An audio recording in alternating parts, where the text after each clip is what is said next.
እንኳን ወደ ዘዲ ቤት በደህና መጣችሁ። እንግዲህ ይህ መርሃ ግብር በተለያዩ የታሪክ ድርሳናት ላይ ተመስርቶ ጥልቅ ምሁራዊ የሐሳብ ልውውጥ እና የተለያየ አመለካከት ትንታኔ የሚቀርብበት መድረክ ነው።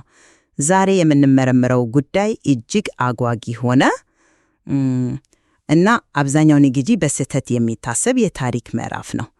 ያው አብዛኛውን ሰው የኢትዮጵያ ወደብ አልባ መሆን ወይም ከባህር መነጠል ታሪክ የሚጀምረው ከጣሊያን ቅኝ ግዛት መምጣት በኋላ ነው ብሎ ያስባል። ነገር ግን ወደ ኋላ መለስ ብለን ጥልቅ ታሪካዊ ሰነዶችን ስንመረምር እውነታው ከዚህ ፈጽሞ የተለየ መሆኑን እንረዳለን። አዎ፣ በትክክል ማለቴ ታላቁ የአክሱም ግዛት ከቀይ ባህር ልዕለ ኃያልነት ወደ ተነጠለ እና የባህር በር ወደ ሌለው የተራራ ላይ መንግስትነት የተቀየረበት ትክክለኛው ታሪካዊ መዞሪያ ነጥብ 702 ዓመተ ምህረት ነው። በተለይም በዚሁ ዓመት አክሱማውያን በመካ አቅራቢያ በምትገኘው ጅዳ ላይ ያደረሱትን ድንገተኛ የባህር ላይ ጥቃት ተከትሎ የመጣውን መሰረታዊ ለውጥ ነው ዛሬ የምንመረምረው። እንግዲህ የዛሬው ማዕከላዊ ጥያቄያችን ይህ ነው። የኢትዮጵያ የባህር ላይ ኃያልነት ያበጣው እና ከባህር የተነጠለችው በ702 ዓመተ ምህረት ወዲያውኑ በተወሰደ ወታደራዊና አካላዊ እገዳ ነው ወይስ በሂደት በተፈጠረ የዲፕሎማሲ መገለል እና የባግዳድ የታሪክ ክለሳ በተሰኘው ሆን ተብሎ በተሰራ የታሪክ ስረዛ? የኔ አቋም ያው የአክሱም መነጠል በዋናነት የታሪክ ትርክት ክለሳ እና የዲፕሎማሲ ወይም የፖሊሲ ለውጥ ውጤት ነው የሚል ነው። እኔ ደግሞ ይህንን ጉዳይ ከተለየ አቅጣጫ ነው የምመለከተው። መጀመሪያ ግን የኢትዮጵያ ከባህር መነጠል ከጣሊያን ቅኝ ግዛት በኋላ የመጣ ነው የሚለውን የተሳሳተ አመለካከት ማረምሽ እጅግ ተገቢ ነው። በዚህ ሙሉ በሙሉ እስማማለሁ። ነገር ግን መነጠሉ የታሪክ ትርክት፣ የፖሊሲ ወይም የዲፕሎማሲ ጉዳይ ብቻ ነው የሚለውን ሐሳብ አልቀበልም። በኔ እይታ ማለቴ በ702 ዓመተ ምህረት የተከሰተው ጉዳይ ወዲያውኑ የተፈጸመው አካላዊ እና ወታደራዊ የባህር ኃይል መዋቅር ሙሉ ውድቀት ነው። በዚያን ጊዜ ኡመያዎች የወሰዱት እርምጃ አክሱማውያንን ከቀይ ባህር አካላዊ በሆነ መንገድ መርከቦቻቸውን በማውደም እና ወደቦቻቸውን በመቀማት ለዘላለም ያነጠለ ተጨባጭ ወታደራዊ ክስተት ነው ብዬ እከራከራለሁ። ጥሩ። እንግዲህ ወደ ጥልቅ ትንታኔያችን ስንገባ ይህንን የፖሊሲና የአስተዳደር መዋቅር ለውጥ ወይም ያው በዘመናዊ አገላለጽ የሶፍትዌር ለውጥ ያልኩበትን ምክንያት ላብራራ። ምን መሰለ፣ አንተም እንደምታውቀው ከ702 ዓመተ ምህረት በፊት አክሱምና የኡመያ ስርወ መንግስት እጅግ ጠንካራ የሆነ የጋራ የባህር ላይ የበላይነት እና የንግድ አጋርነት ነበራቸው። የኡመያ ካሊፌት ይመራ የነበረው ሀበሻን እስካልነኳቸው ድረስ አትንኳቸው በሚል በነቢዩ ሙሐመድ ትዕዛዝ ላይ በተመሰረተ ፖሊሲ ነበረ እኮ። እውነት ነው። ይህ ተራ የሰላም ስምምነት አልነበረም። ሁለቱ ኃይላን አዱሊስን እና ጅዳን በጋራ የሚጠቀሙበት የአክሱም ወርቅ እና የኡመያ ብር ወይም ዲርሃም አብሮ የሚዘዋወርበት ባለ ሁለት ብረታ ብረት የንግድ ቀጠና ፈጥሮ ነበር። የቀይ ባህር ላይ ጉዞ እና ንግድ በሁለቱ የጋራ መግባባት ላይ የተመሰረተ ነበር። የ702ቱ የአክሱማውያን የጅዳ ጥቃት ይህንን ጥልቅ የዲፕሎማሲ ስምምነት ነው ያፈረሰው። ይህን ተከትሎ ኡመያዎች ፖሊሲያቸውን ከአብሮ መኖር ወደ ማግለል ቀየሩት። ከዚህም በላይ አክሱማውያንን አልሐበሻ ወይም ሉዓላዊ አጋሮች ከሚለው የክብር ስያሜ በማውጣት አሎሱስ ማለትም የባህር ላይ ወንበዴዎች የሚል ስያሜ ሰጧቸው። ይህ ፖለቲካዊና ዲፕሎማሲያዊ ሰረዛ ነው። በመሆኑ የተራራ ላይ መንግስት የሚለው ማንነት አክሱማውያንን ከባህር ኃያልነት ታሪካቸውን ለማራቅ በኋላኛው ዘመን በተፈጠረ የባግዳድ የታሪክ ክለሳ የተሰራ ትርክት እንጂ በአንዲት ጀንበር በተከሰተ ወታደራዊ መጥፋት የመጣ አይደለም። የነበረውን የጋራ የንግድ ሥርዓትና የነቢዩን ትእዛዝ በተመለከተ ያነሳሻው ታሪካዊ ዳራ ትክክል ነው። ነገር ግን ያቀረብሽውን መደምደሚያ አልቀበለውም። ለምን እንደሆነ ልንገርሽ። ጉዳይ የፖሊሲ የስያሜ ለውጥ ወይም የዲፕሎማሲ ማዕከል ብቻ አልነበረም። የ702 ዓመተ ምህረት ጥቃት የኡመያ ካሊፌትን ህልውና የፈተነ እጅግ አደገኛ ወታደራዊ ክስተት ነበር።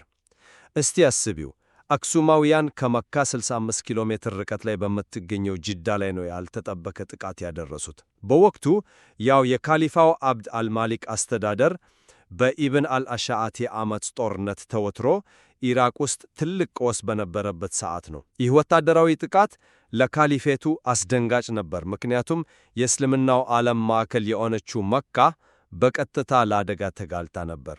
አዎ፣ ያ ስጋት ነበረ። በትክክል የጠላት ጦር ከእስልምናው ማዕከል 65 ኪሎ ሜትር ርቀት ላይ ደርሷል። ታዲያ ይህንን ተከትሎ ኡመያው ዝም ብሎ ቁጭ ብለው የፖሊሲ ሰነድ በማሻሻል ወይም ሲያሜ በመቀየር ብቻ አላቆሙም። ማለቴ እጅግ ፈጣንና ግዙፍ የሆነ የባህር ኃይል ግንባታ በማካሄድ በ705 ዓመተ ምህረት የዳህላክ ደሴቶችን ሙሉ በሙሉ ወታደራዊ በሆነ መንገድ ተቆጣጠሩ። የኢትዮጵያ ከባህር መነጠል የታሪክ ትርክት ብቻ ሳይሆን በ702 ዓመተ ምህረት የተጀመረ ግዙፍ ወታደራዊና ቁሳዊዎች እንዳልሽው የሃርድዌር ውድቀት መሆኑን የሚያሳየው ይህ ተጨባጭ እርምጃ ነው። የጅዳው ጥቃት ለካሊፌቱ ምን ያህል አስደንጋጭ እንደነበር አልካድም። አዎ፣ መካ ስጋት ላይ ወድቃ ነበር። ግን እዚህ ላይ አንድ ጥያቄ ላንሳ። የኡመያዎች ምላሽ በእርግጥ አካላዊና ወታደራዊ ብቻ ነበር ወይ? ታሪካዊ ሰነዶችን በጥልቀት ስንመረምር በተለይ በ698 እና በ711 ዓመተ ምህረት መቃተ የተጻፉትን ታዋቂዎቹን የአፍሮዲቶ ፓፒረስ ማስረጃዎች ስናይ ሌላ እውነት እናገኛለን። የአፍሮዲቶ ፓፒረስን እኔም ላነሳው ነበር። አዎ፣ ለአድማጮቻችን ግልጽ እንዲሆን የአፍሮዲቶ ፓፒረስ ስንል በግብፅ አሸዋ ውስጥ ተጠብቀው የቆዩ እና የኡሚያዎችን የዕለት ተዕለት አስተዳደራዊና የግብር ዝርዝር ደብዳቤዎች የያዙ ጥንታዊ ሰነዶች ማለታችን ነው። በእነዚህ ሰነዶች ላይ የኡሚያ አስተዳደር ምላሽ ትኩረቱ የባህር አስተዳደሩን ባህሪ በመቀየር ላይ እንደነበር እንረዳለን። እውነት ነው፣ በፓፒረሶቹ ላይ ቁሳቁሶችን የማጓጓዝ ትዕዛዞች አሉ። ነገር ግን በሃይድልበርግ ፓፒረስ ስብስብ የሚገኙትን ለምሳሌ ፒ ሃይድ 1369 እና 1434 የተሰኙትን ብንመለከት እነዚህ ትዕዛዞች በአረብኛና በግሪክኛ በ2 ቋንቋ የተጻፉ መሆናቸውን እናያለን። የሚያሳየው ከ702 ዓመተ ምህረት በኋላ ኡሚያዎች የባህር አስተዳደሩን ማውቀር አረባይዝድ የማድረግ ወይም የቋንቋ የባህል እና የፖሊሲ የበላይነትን የመውሰድ ሰፊ እንቅስቃሴ መጀመራቸውን ነው። የአክሱምን የባህር ኃይል በአንዴ ከማጥፋት ይልቅ መላውን የቀይ ባህር የአስተዳደር ስርዓት እና የቋንቋ መዋቅር በመቀየር የአክሱምን ተጽዕኖ በሂደት የመቀነስ ፖሊሲ ነበር ተግባር ያደረጉት። ያነሳሹ የአፍሮዲቶ ፓፒረስ ማስረጃ እጅግ በጣም ጥሩ ነጥብ ነው። ነገር ግን ያንን ማስረጃ እኔ ደግሞ የራሴን አቋም ለማጠናከር ልጠቀምበት እችላለሁ። አንቺ እንዳልሽው እነዚህ ሰነዶች የአስተዳደር ልውጦችን ያሳያሉ፣ ግን ይዘታቸውን ስንመረምር ሙሉ በሙሉ ወታደራዊ ዝግጅት መሆናቸውን ነው የምናገኘው። እኔ በበኩሌ በዚሁ ፓፒረስ ላይ የሚገኙትን አስተዳደራዊ ማስረጃዎች ለምሳሌ ፒ ሎንድ 4ኛ 1433 እስከ 35 ያሉትን ሰነዶች በጠቅስልሽ የግብፁ ገዢ ኩራ ኢብን ሻሪክ መርከብ ለመስራት የሚያገለግሉ የግራር እንጨቶች፣ የምልህቅ ገመዶችና የዘንባባ ክሮች ወደ ቀይ ባህር በብዛት እንዲጓጓዙ በግልጽ ትዕዛዝ ሲሰጥ ያሳያል። ልክ ነው፣ ያ ትዕዛዝ አለ። ግን ይቅርታ ላቋርጥሽና የብቻ አይደለም። ከ1332 እስከ 1390 ባሉት የሰነድ ቁጥሮች የኮፕቲክ መርከብ ሰሪዎች፣ አናጢዎችና የተካኑ መርከበኞችን ከአባ ሸለቆ ወደ ጂዳና አይዳሃ ወደቦች በግዴታ እንዲሄዱ መደረጉ ተመዝግቧል። አስቢው፣ ይህ ሁሉ የሰው ኃይልና ግዙፍ ቁሳቁስ የሚንቀሳቀሱ የቋንቋ የሚያስተዳደር ትርክት ለውጥ ለማምጣት ነው ብለሽ ታስቢያለሽ? ፈጽሞ። ይህ ግዙፍ ወታደራዊ የባህር ላይ ኃይልን ለመገንባት ጂዳ ላይ የመጣባቸው አደጋ ለመቀልበስ እና የአክሱሙን የባህር ላይ ማውረክ ፈጽሞ ለመደምሰስ የተደረገ አካላዊ ወታደራዊ ዝግጅት ነው። የድሮውን የአክሱም ማውረክ አፍሶ የራሳቸውን አዲስ የቀይ ባህር ወታደራዊ ኃይል የገኑበት ግልጽ ታሪካዊ ክስተት ነው። ጥሩ የሰነዶቹን ወታደራዊ ዝግጅትነት እቀበላለሁ። በእርግጥም መርከብ ለመገንባት የሚያስችል ግዙፍ እንቅስቃሴ ነበረ።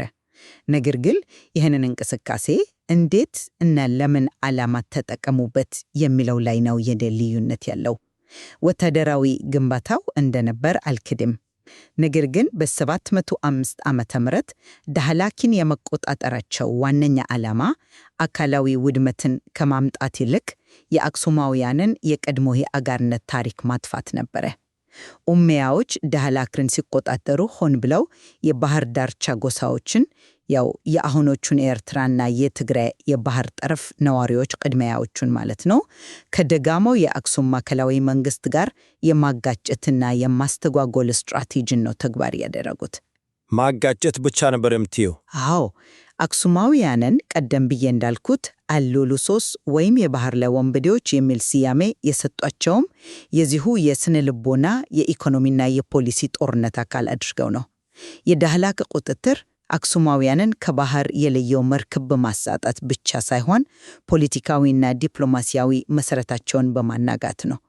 አካባቢውን ሆን ብለው ከአክሱም ተጽዕኖ ውጪ የሆነ የማግለያ ዞን ወይም ቋት አድርገው ፈጠሩት እንጂ አክሱም በአንድ ጀንበር የባህር ኃይሉ አልተደመሰሰም። ይህ አሳማኝ መከራከሪያ ሊመስል ይችላል። ዲፕሎማሲያዊ ማግለሉ መኖሩንም አልጠራጠርም። ነገር ግን ይህንን አስበሻል? የዳህላክ ጉዳይ የስነ ልቦና ጦርነት ወይም የማግለያ ዞን መፍጠር ብቻ አልነበረም። ወደ ፓፒረሶቹ ለመለሽሽና በብሪቲሽ ላይብረሪ ከሚገኘው የፓፒረስ ሰብሰብ ውስጥ ፒሎንድ 4:1449 ላይ የተጠቀሰውን እጅግ ወሳኝ ማስረጃን መልከት። ይህ ሰነድ በግልጽ ለአብሲኒያውያን መርከቦች የሚሆን የዘንባባ ክር ማቅረብን ይጠይቃል። ይህ ማለት ምን ማለት ነው? የፖሊሲ ወይም የስም ማጥፋት ዘመቻ ብቻ አይደለም። ኡመያዎች የአክሱማውያን መርከቦችን በጦርነት ማርኮ ወርሶ እና የራሳቸው አርድገው ስማቸውንም ሳይቀይሩ እንደገና እየተገኑ እና እየገነባቸውን ነበር የሚያሳይ ሕያው ማስረጃ ነው። አብዳል ማሊክ ዳህላክን የተጠቀመው እንደ ፖለቲካዊ ትርክት መፍጠሪያ ሳይሆን በግልጽ እንደ ወታደራዊ የጦር ሰፈርና የስር ደሴት አድርጎ ነው። ይህ ድርጊት አክሱማውያን መርከቦቻቸውን በአካል የተነጠቁበት፣ የባህር ላይ ኃይላቸው የተወረሰበት እና በወታደራዊ ጉልበት ከቀይ ባህር የተባረሩበት ማረጋገጫ ነው። ያቀረብከው ሰነድ በእርግጥም ትኩረት የሚስብ ነው። ነገር ግን በዚህ የሞግት መስመር ሙሉ በሙሉ አላመንኩም። ምክንያቱም ታሪካዊ ሰነዶቹ በተለይ የኡመያ ወታደራዊ መልእክቶች እና የኋላ ኋላ የተጻፉት የታሪክ ድርሳናት የሚያሳዩት የተለየ ስሜት ነው። የኡመያ አስተዳደር የአክሱምን ወታደራዊ ኃይል በአንድ ጀንበር እንዳላጠፋው በደንብ ያውቃል። አክሱማውያን አሁንም ቢሆን በመካ ላይ ጥቃት ሊያደርሱ ይችላሉ የሚለው ስጋት ወይም ምን ቢሆን ኖሮ የሚለው ፍርሃት በካሊፋው ቤተ መንግስት ውስጥ የፈጠረው የመደናገጥ ስሜት እጅግ ከፍተኛ ነበር። ታዋቂዎቹ የእስልምና ታሪክ ጸሐፊዎች እና አልታባሪ እና አልበለዱሪ እንደዘገቡት የአክሱም መርከቦች ተንቀሳቃሽ ምሽጎች ተብለው ነበር የሚጠሩት እና የሚፈሩት። ይህ ያህል ግዙፍ ኃይል ነው በአንድ የተደመሰሰም ትለኝ? አዎ። ፍርሃቱ እኮ ለአንድ ወይም ለ2 ዓመት ሳይሆን ለዘመናት የዘለቀ ነበር። አየህ፣ ለዚህ ነው ወደ የባግዳድ የታሪክ ክለሳ ጽንሰ ሐሳብ የመጣው። የባግዳድ የታሪክ ጸሐፊዎች ሆን ብለው አክሱምን ከቀይ ባህር ታሪክ ውስጥ ለመሰረዝ የረጅም ጊዜ ሥራ ሰርተዋል። አክሱምን እንደ አንድ ጠንካራ ተፎካካሪ ከማቅረብ ይልቅ በባህር ላይ ወንበዴነት እና በውስጥ ችግር የምታመስ የተራራ ላይ መንግስት አድርገው በታሪክ መዛግብት ላይ ጻፉት። ይህ የትርክት ስረዛ ነው። በመሆኑም የአክሱም መነጠል የተከሰተው ባህርን በአንድ ውዲያውኑ በማጣት ሳይሆን ለ300 ዓመታት ያህል ሁለቱን ሀበሻዎች የመነጠል የረጅም ጊዜ የዲፕሎማሲ ክለሳና የታሪክ ስረዛ ውጤት መሆኑን ያረጋግጣል። እዚህ ላይ ላቋርጥሽና አንድ ነገር ልበል። የኡመያዎቹን ፍርሃትና መደናገጥ አልክድም።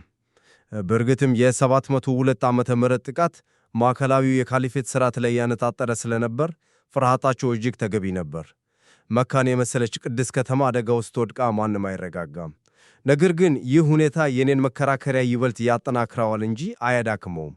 የ702 ዓመተ ምህረት ጥቃት አክሱም እንደ ዓለም አቀፍ የባህር ላይ ልዕለ ኃያል የተነቃሰከችበት የመጨረሻው ጊዜ ነበር።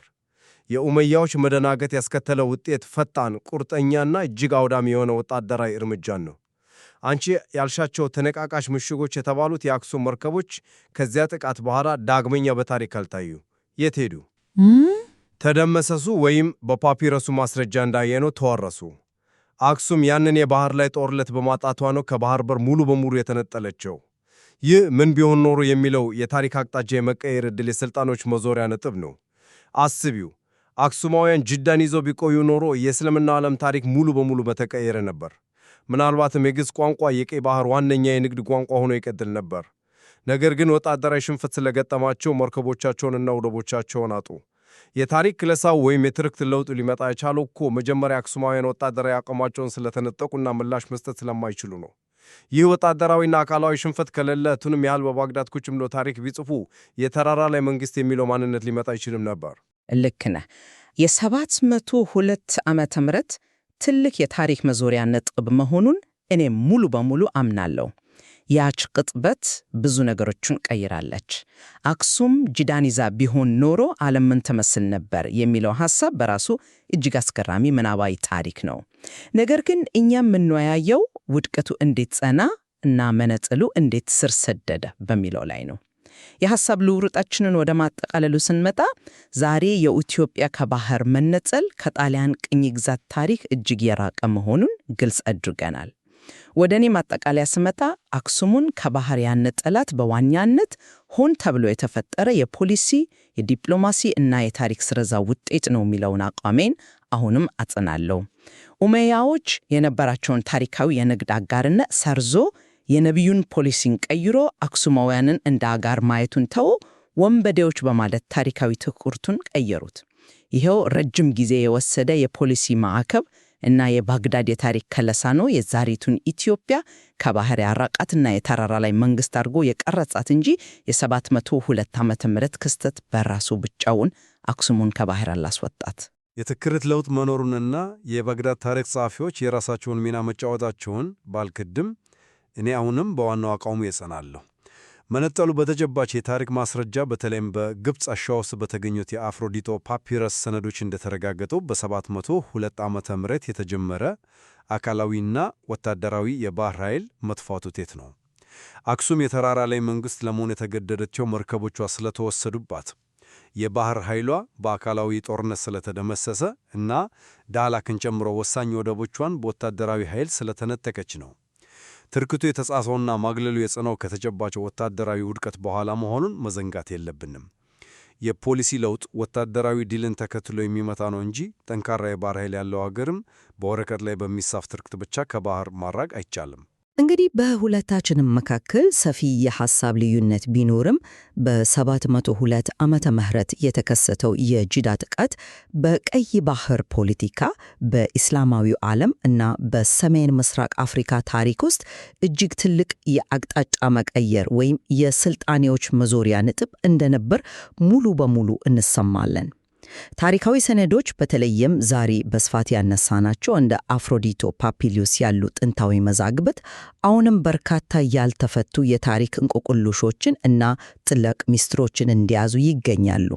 የኢትዮጵያን የባህር ላይ ታሪክ ከዚህ ታሪካዊ ክስተት አንጻር መመርመር አብዛኛውም ሰው ከሚያስበው የኢጣሊያን ቅኝ ግዛት ታሪክ ባሻገር እጅግ ሰፊ እና ጥልቅ የሆነ ግንዛቤን ይሰጠናል። ውድ አድማጮቻችን ዛሬ ያቀረብናቸውን ወታደራዊ እና የቁሳቁስ መረጃዎች እንዲሁም የፖሊሲና የትርክት ትንታኔዎች መነሻ በማድረግ የራሳችሁን ድምዳሜ ላይ እንድትደርሱ እንጋብዛለን። በታሪክ ምርምር ውስጥ ሁሌም ቢሆን አንድን እውነታ ከተለያዩ አቅጣጫዎች መመለከት አእምሮን ያብራል፣ ግንዛቤንም ያሰፋ። አክሱምን ከባህር ያነጠላት ጦርነት ነው ወይስ ፖለቲካዊ ትርክት?